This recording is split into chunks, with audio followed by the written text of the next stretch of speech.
Hey, what's up, everybody? This is Crystal Nicole, and you are watching the Erica James Podcast Show, the only podcast you should be watching.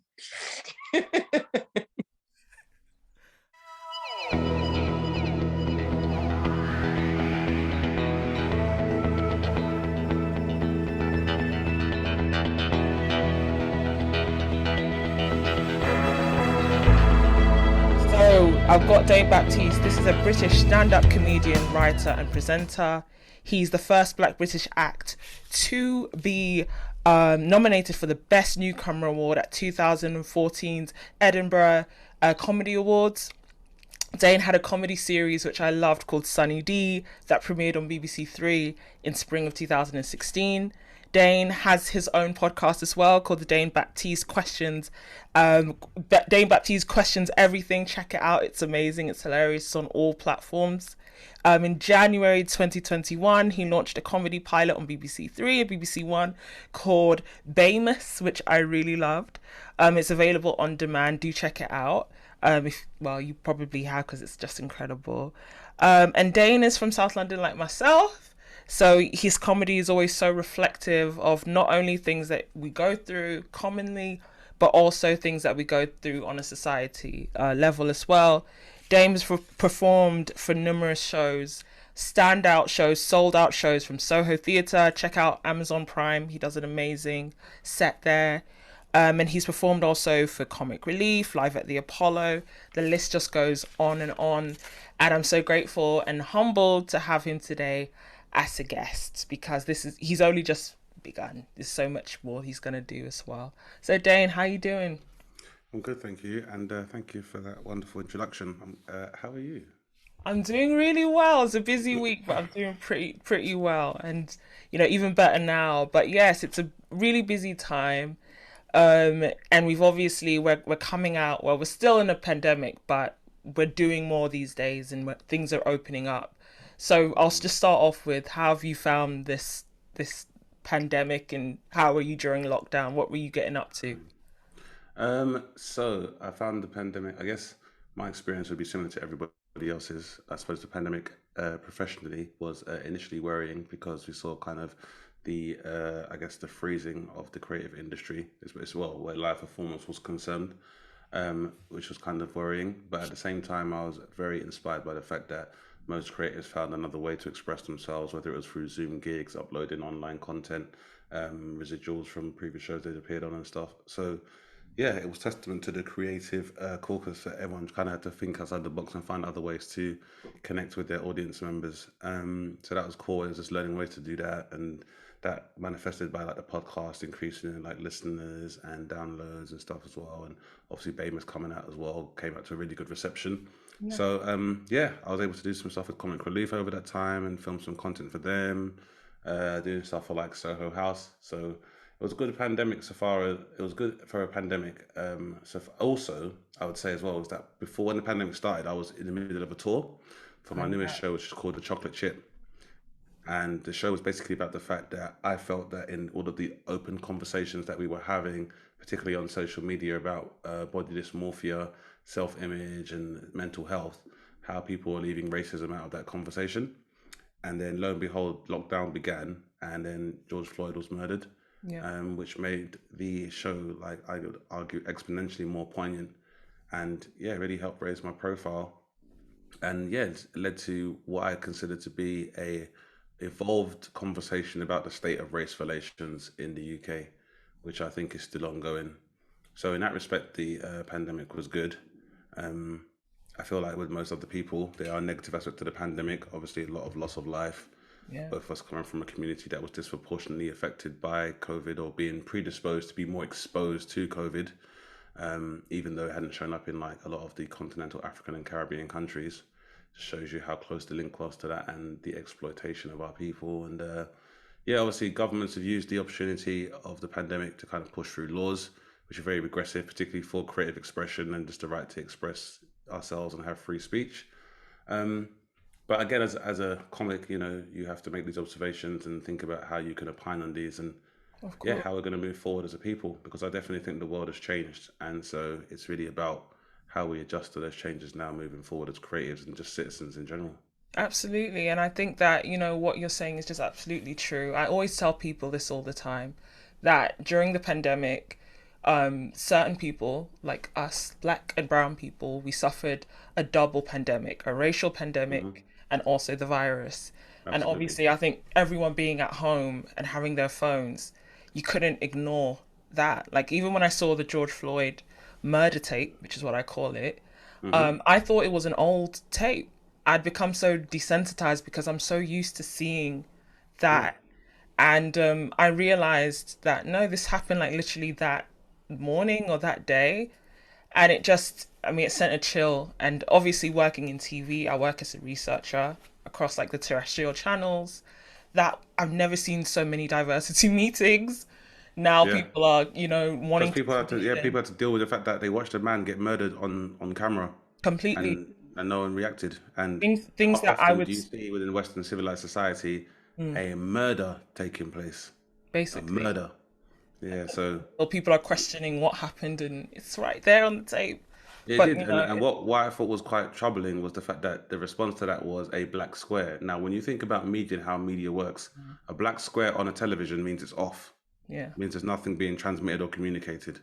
And so the attempt by global controllers of the media to suppress that narrative and that conversation, I found very troubling. And luckily, we were able to prevail and in various different spaces push that conversation. there's And a we're not viral necessarily in a good place, but yeah, yeah, there's a viral post that said, "Shout out to everyone who posted a black square, and your news feed has returned to something else completely differently." It's like it's not yeah. just a black square. It does show, okay, you're hearing, but it's about proactively helping to make Well, changes. it's the opposite of effective if you put a black square there because it means you're not showing anything. You're That blacking means out the silence. Yeah, you're content. blacking out the whole conversation. Like it was a shame how people were duped into thinking by putting a black square showing solidarity, where in fact, having a black square on a form of streaming or broadcast or digital media means you're not having any broadcast. Yeah. What we should have been doing then is continuing to flood the airwaves with these images of, well, even the fact that we call it brutality, it's state-sponsored murder.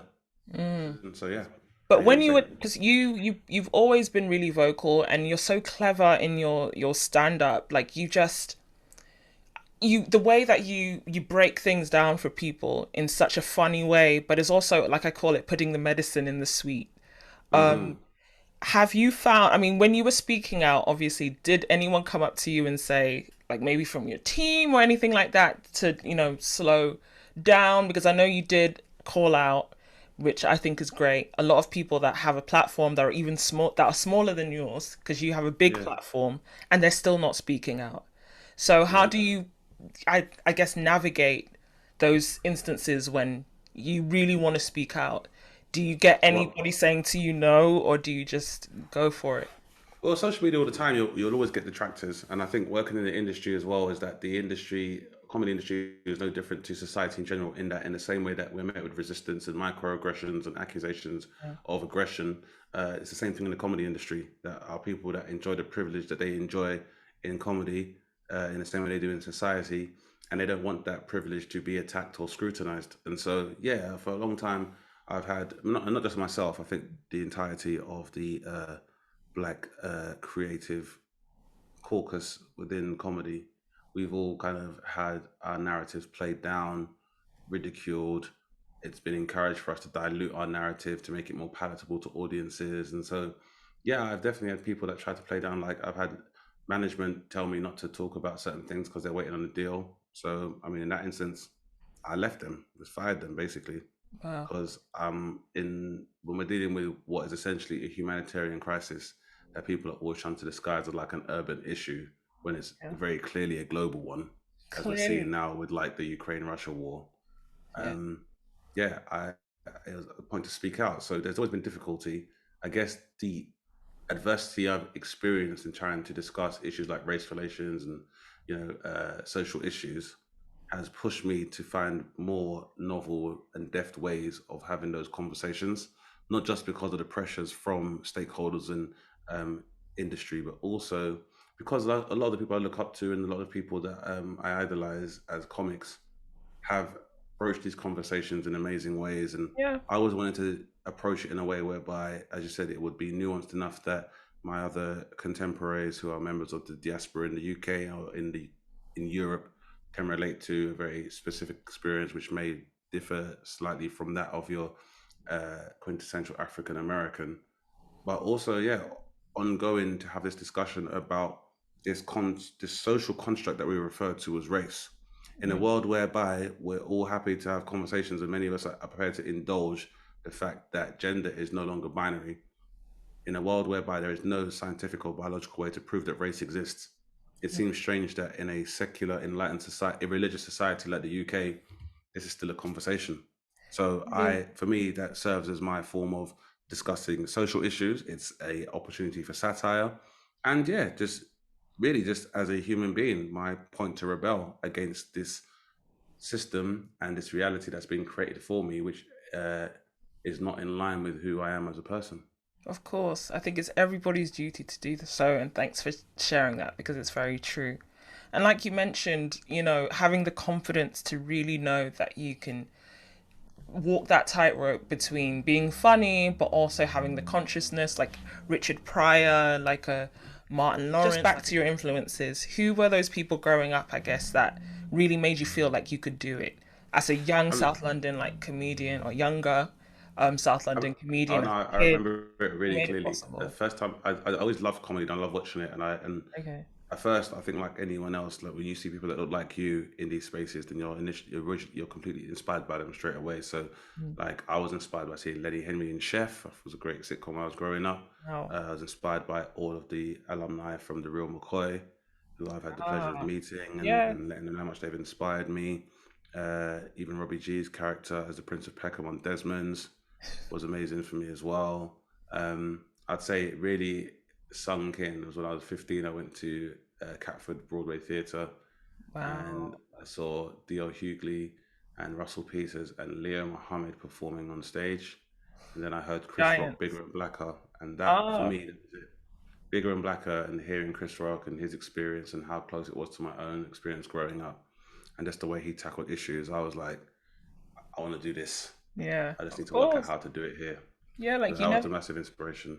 you never forget like who inspired you. Like for me, it would be Monique. Oh, Ironically enough. yeah, but Yeah, Monique in the Parkers was so she funny. was Monique hilarious. is so funny. I mean, massive, and that's a really interesting point as well because Mm. I guess as well as like dealing with like racial adversity, one of the really surprising things I found when I started doing comedy was this misogyny and Mm. misogynoir that is towards women performing comedy. I'd never had any idea that people even distinguished their Yeah, comedians by gender. Look at Monique and think she's funny for a woman, or this woman's talking about funny stuff. I thought that is just a funny, amazing artist. Like I she was do funny in the comedy. Parkers.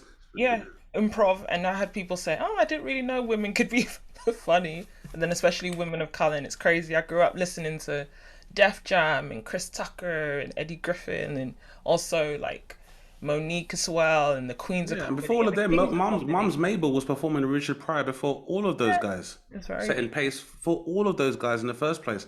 And if women aren't funny, why do so many men perform comedy and drag if women aren't funny? So Very many men true. did that. You know, Martin Lawrence did Shanae, Yeah, and Flip Jamie Foxx Wilson did was dressed up. Jamie In Foxx Love. dressed up as well. Yeah. Yeah, so like it's very clear that understanding the world of women is very funny. And I say to people all the time, like, for you to think women aren't funny, you're really forgetting who you are as a human being because the first time you probably smiled or laughed, it's probably your mum was holding you and doing the faces to make you laugh. Because my Very dad don't true. do that. So, so I feel like the first time that most people on earth were smiled or laughed was in the face of a woman. So how can women not be Very funny? true. Very true. And it's really great that you're saying that and more. You see, guys, you need to listen. And Mm-hmm. another thing that I really enjoyed from you was obviously the whole black to front thing with Channel 4. I thought it was Mm-hmm. incredible. Unapologetic was hilarious. I really loved your points. So what was it like working, I guess, with Zeze Millz and Yinka Bokinni? How was that experience? It was a good experience overall. I feel like it would have been nice if we had more time to broach some subjects, but obviously we're limited for time. But yeah, it was a great experience. Working as a regular panelist, I appeared in the pilot for it during the Black to Front, Yeah. and then it was fortunate enough to go to series, and I think I appeared in of the six, three or four of those. Yeah, So it was really nice to be there as a regular panelist and have those kind of overt conversations. I think some progress was made, but yeah, it was definitely it changed all the it's very game. enjoyable for me, and I really do hope it comes back. But yeah, liked Same, working with Yinka and Zeze. I think they're very capable hosts, and I hope they get more opportunities of a similar nature. of course. And how about Blamous? I mean, I know it was like a comedy pilot, but it was incredible. I mean, you were talking about things that I've experienced being the often the only black person or black Yeah. woman in a writer's space, room, TV. So can we look forward to more of that or more projects that Um, are similar? Definitely more projects that are similar. I think at the time when we were having this overt conversation about race, like Bamus was something that was kind of 3 years in the making, and Wow. was supposed to be like a self-referential kind of outing, but also took into elements of the contribution of Black creatives to British culture and the culture of arts in general. I think it's very strange that we are so overrepresented in terms of our innovation and our achievements within the creative fields, and yet it's weird that how marginalized we are, particularly in the UK. So yeah, Bamos, the idea of it was to demonstrate to audiences how much of our presence has contributed to enriching arts and culture in general. But yeah, also for me to show my semi-autobiographical journey, like you said, in these strange spaces that have been very hard for us to penetrate and to prosper in. And yeah, at the same time, yeah, so it was just a love letter to Black Britain, a love letter to Black comedy and stuff as well, and just a celebration of arts and culture in general, which is what I feel was definitely needed at the time as well, just to remind us all of what can be achieved and who we are. And within that, it was a pleasure to work with Lola Jagan and Tanya Moore, Okay. just to name a few of the Black women talent that I enjoy working with all the time. And also, that was a show that Munya was in as well, way before he had his own Yeah, show as well. So that's true. That definitely got. helped as a launching pad. No, absolutely. I think, Well, I mean, I like to think so, and I watched. We had a sketch in Bamos which was called Bigotry Bingo, yeah, I which is a sketch that remember. Munya did, and then I saw a very similar like sketch when he did the race around Britain about like the kind of like black tombola nights, and like so yeah, it's nice to think great minds. And even with Sunny D, it was also like a wonderful opportunity to Yeah, introduce British audiences to some of the untapped potential within the Black creativity caucus, and to show we're not a monolith. And you know, Sunny D exactly. And came that out in we like can do it. 2016, Yeah, that and we can David do it. Ajay played my best friend in it. And David Ajay was a Shakespearean actor who hadn't been on TV before, and Wow. now fast forward like 5 years now, and he was one of the writers on The Big Breakfast that was nominated for an RTS. Wow, So, that's incredible. Demi Ikamelo, who played my sister in Sunny D, hadn't done TV before, but she's now working on her own TV show, had her own pilot on BBC, is a BAFTA winner. Kemji Defornian is now a producer for Famalam and stuff as well. So it's nice to see like these projects and how these things are continuing to blossom and people are continuing on their own path. So But I'm that's the really just thing. humbled You've to be opened part that of it. door. You Yeah, opened that definitely. door. I've seen that you've made an effort to not only work with established acts like yourself, but to also newcomers. And I think that reminds me of things that Issa Rae in the States that she Yeah, does. absolutely. A lot of writers of color, black writers and black creatives, they do that, and it's nice to see. But I do think that sometimes it's that difference. I was doing a Zoom. I was a part of as well, watching the Zoom, but like questions of Abbot Elementary in the States. I Hmm. don't know if you know, but it's like a new I see. comedy. Yeah, seen. Yeah, really good. Yeah, and it's Amazing. amazing. It's an amazing So good. show. And I just think Was that it? they're And I've seen more the talent from there that's come from like Black Lady Sketch Show, exactly. which for me was, I think that's one of the best sketch shows I've seen in the last maybe 2 to 3 years. It was hilarious with Robin Thede. Yeah, Robin Thede is amazing. she's I tweeted her to tell incredible. her so, because I Yeah. was so inspired by watching a Wow. Black Lady Sketch Show. I thought it was hilarious, like seamless. Even like the guest stars, Angela Bassett appeared in like the back. Yeah, So good. it And was. obviously the iconic Black Lady Courtroom Oh, that is was that's an hilarious. I love that was my it's an iconic favorite. sketch. That was me. Even and even I mean Issa Rae for me at the moment, between her and Luna Waithe, they got to be up top five Yeah, dead or alive like black writers and creators in comedy at the moment. yeah, Especially Issa Rae's work on in the film Little with Messiah Martin and Regina Oh, Hall. I love it. I think that Yeah. that might be one of the funniest comedies I've ever seen in the I cinema. think Messiah was also like one of the producers, if not the And the executive youngest producer youngest for producer in Teen. Hollywood history. Yeah. Yeah, And I just think that I just want that to happen here. yeah, More opportunities for writers' rooms, because a lot of us are going in unscripted just to get into scripted and the whole nine. yeah. But I'm encouraged by it greatly.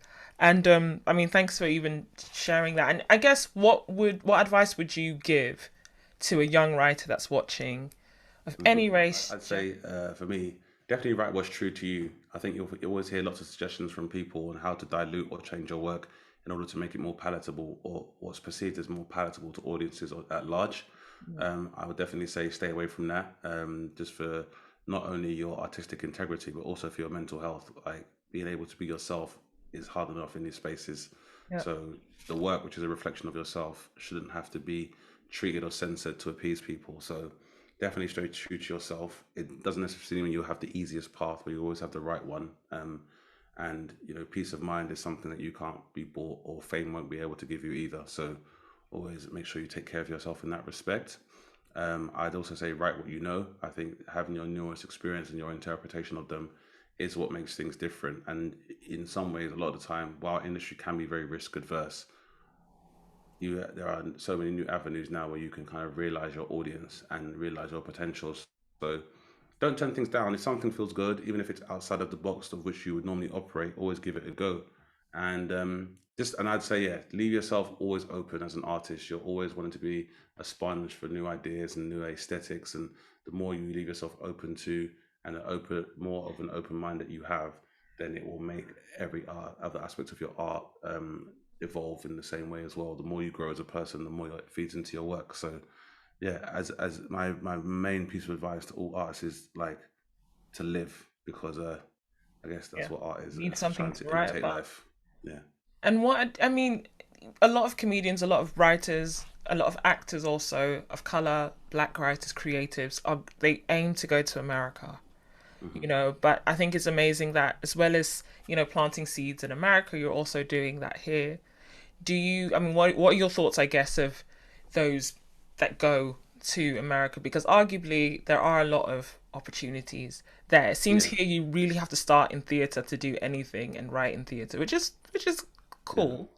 But what are your thoughts, I guess, of, people just saying, what, I want to go to America, I want to aim for that now. I think I completely encourage it. I Oh, definitely think you could go where the going's good, in terms of industry, because that's the unfortunate part, is that 90% of this is industry. So yeah, if the going's good, get over there.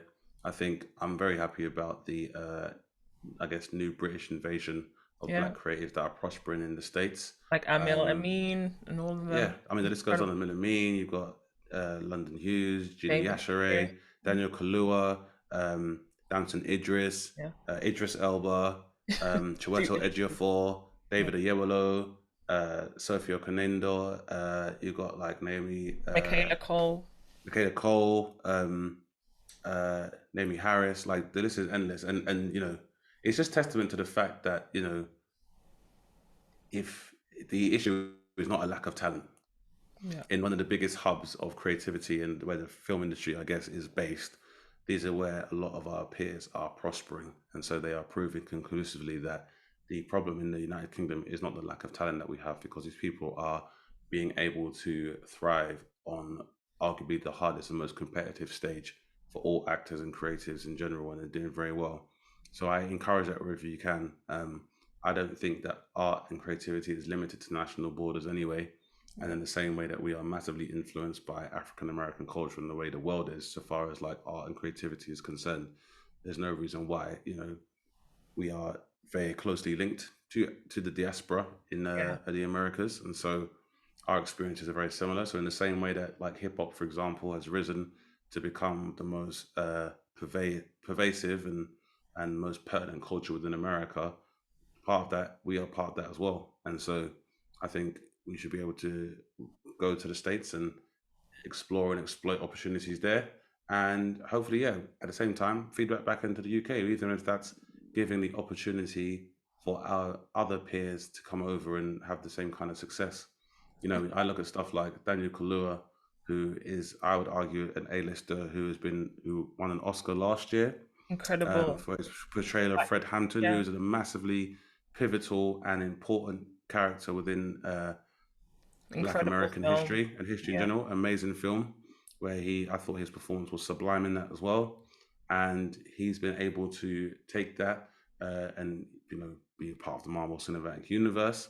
yeah, And I'm not sure if he would necessarily have those opportunities if he stayed in the UK, but it's so beautiful to watch him give back now. He's currently working on a script now for yeah. him and Kano to appear in as well. On Netflix. And yeah, Netflix. Yeah, so for me, it's wonderful to see. Like, and it's even what you're seeing now is that I would argue, based on the wealth of talent that's Mm, come from the UK, it's made non-British Black eyes and ears more receptive to creativity in the UK because, like, now you've had like people like Drake being involved in producing Top yeah, Boy, Top Boy. and now online, Americans are weighing in on this, and now we're starting to see very slowly our culture is beginning to imprint upon African American culture, which historically would have been one of the more influential subcultures of the diaspora Yeah, globally. And now we're starting to be involved in stuff as well. And I think once we're able to have that control and have this control within media, that means that we're able to tell our stories better and represent ourselves better. And as that continues to improve and we continue to collaborate on both sides of the Atlantic, it can only bode well, in my opinion. perfectly said. No, it's very, very true. When we build our stories as well, then we can also hire and cast across the diaspora, including America. They can come here and have opportunities as well. And so I think that's Hmm. just great. Yeah, so just a few more questions. I do want to just get into very briefly, um, obviously this week, the Oscars, Hmm. where, you know, it's one of the most important moments in TV film history. And obviously, what happened was just really unexpected between two legends, two icons, two people I grew up watching, Will Smith and Chris Rock. And Dane, obviously, you've spoken about it this week, and you've also written about it on the Guardian, and the Voice newspaper. So I'm just curious to just briefly talk about, your opinion of that and what went down. Samuel Jackson receiving his first Oscar. Yeah, Questlove of the Roots also receiving an Oscar for his documentary, The yeah, Summer of Soul, which is an amazing documentary and yeah. something It's that I would brilliant. say any music fan should watch. Yeah, So for me, having all of that is and I've been overshadowed by this. And for me, that's very sad. And yeah, also, as a comic, I just think it's a very, very scary and a very worrying precedent where we ratify, if we remove the people involved and just focus on that idea that if a comedian says something you don't like, you can go and attack them on stage. That sets a very bad precedent, I think. you see, So for yeah, me, Will was totally wrong. I think that the fact that we are focusing on this rather than his achievements is testament to the fact that he was wrong. And I feel bad for Chris Rock as well yeah, because he was put in a very precarious situation and he dealt with it very well. And as you said, it's two legends of all the people to be fighting and bickering at an award show. yeah, Two legends that we all look up to in a space where the history of the Oscars has very racial overtones. As you know, Hattie McDaniel's one of the first recipients of a Best Supporting Actress yeah, wasn't even allowed in the building. yeah. So to watch how many people have contributed to building up that wall of achievement, precipitated in Will Smith finally being nominated for receiving an Oscar, as well as Samuel Jackson, another legend, being overshadowed by this instance of needless And I violence. think that I prefer comedy when it's inclusive and that the people are laughing as well. And I just think that it was a little bit of a jabby area for him. And I just felt uncomfortable by the joke anyway. It just wasn't his best jokes, and he's done great jokes. Which And is obviously, fair, but it's the Oscars. It's not a comedy club, so you can't really tell your best jokes necessarily because if you tell your best jokes at the Oscars, you I won't get a job agree. again. And the irony is that it wasn't a comedy club, that he went off script and made the joke. It kind of brought it to Chris Rock, and it's like, Have we confirmed this is off script? Because I mean I don't know the facts it's, because For Yeah, me, it's like I if read it's off that script. it was off script. That's why the producers, and they were wondering, gosh, this wasn't written. It was just like almost like a freestyle and in the moment. And so it just was unexpected in itself. And don't get me wrong, I don't condone violence. I don't think the best thing to do would be to get up on stage and slug him. But I also know that there were shots. There have been those kind of little jabs, and finally you feel like, you know what, I'm sick of this person always jabbing at me. And it was the wrong reaction to have. But I do feel bad for both of them. I felt bad for Chris Rock, to be honest with you, even though I'm not a big fan of Chris Rock. I've never been a huge fan of his. I still felt like, I I know. hear people talk about weaves all the time. People talk about hairlines all the time. So I why hear is you. it now I'll tell that you why. Because I don't want to speak for anybody, but I will say this. I have had an issue with Chris Rock talking about black women's hair since the documentary. I never liked the promo around it. I watched the documentary. Black women and our hair, it is a sensitive topic. It is. Even more so when you have actual disability, when you have an actual condition. And I've always felt there was an unhealthy emphasis that Chris Rock would make on black women's hair. And even one of the women from the Good Hair documentary, she came out to say, I don't think what Will did was right at all. But I also think that for someone who sat with me for hours to hear me talk about alopecia, you should have a little bit more sensitivity for comedians. And I think there, like you said, the topic of hair has existed for decades. And I just think there's a way that you do it that's funny, and there's a way that you do it with someone that you know already has a bit of an issue with you, being that there are conversations that we're not all privy to. And I just felt like it was a little bit of a jab. This is someone, and I always believe, to judge people by the full extent of their character and not just something. And that's unfortunate. Yes, thank you. I do appreciate you being on the show. Are there any future projects that we can look out for? There's a podcast, Dane Baptiste Questions Everything, people can listen to at the moment as well. So that's always weekly episodes of that on all platforms, as I said. The A to Z of Blackness is a YouTube series I have made recently as well, which is available on YouTube on my channel. And yeah, I should be putting out a special very soon as well. So I'm just working on that, getting that edited. And yeah, and also for daytime, I do the views at 1 on Steph's Pack Lunch as well. So there is a regular cast member. So yeah, look out for me and on the website for more live dates. Amazing. Thank you so much for your time today. You guys check out Amazing. everything Dane is doing. I'll put it down on the link as well. This is the Erica James Show podcast. Thanks for watching.